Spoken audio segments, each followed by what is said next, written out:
Peugeot 408 on uuenenud ja väidetavalt on tegemist kõige ilusama uue Peugeot mudeliga, selle põhjusel, et kõik tõeliselt ilusad Peugeot mudelid on juba surnud.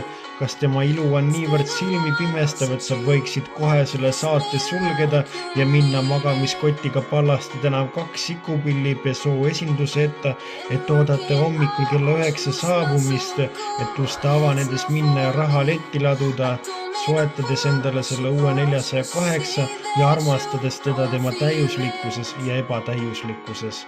See selgub peagi. Tere tulemast taas kord kaasa elama Naisluksuri proovisõidu saatele. Uue Peugeot 408 disain on tõepoolest veetlev. Faceliftiga mudel on ära tunta uue vertikaalsete ribade iluvõrega, millessel on ka helendava logoga. Matrix LED-tuled on saadaval GT varustuses, aknaraamite esimesed uksed on, aga tagaumistel on ikkagi aknaraam olemas. Lisaks on saadaval tal 17–19, aga tegelikult ka lisavarustuses 20-tollised valuväljed.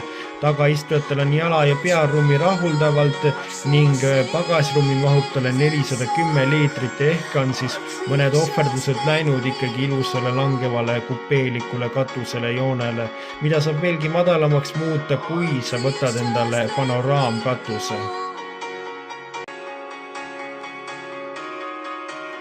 Interiööris on olemas 10-tolline digitaalne näidikupaneel, mis on GT varustuses olemas 3-mõõtmelisena ja sama suur multimeediaekraan, mille graafika on küll aegunud varema tarkvaraga, selle vastumine ja reageerimine võtab paar valgusaastat, mis tähendab, et anda ka üsna aeglane.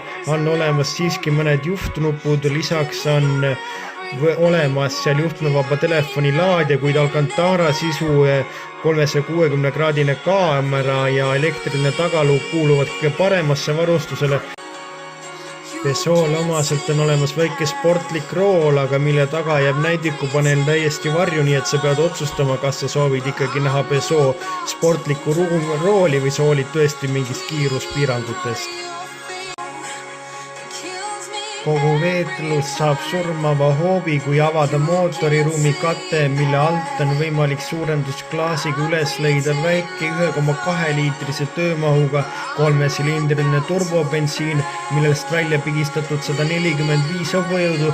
Jah, tõsi on, et saadaval on ta ka 1,6 liitrise turbobensiiniga, millel pistik hübriidlahendus ja millest välja pigistatud 240 hobujõudu ehk sellised väiksed hiired on pandud sinna suurde rattasse veerlema ja olemas ta ka elektrilisena, mis juhul on ta E408 nimekandev, mis juhul on tal 58 kW-tunnine akupakk ja 213 hobujõudu.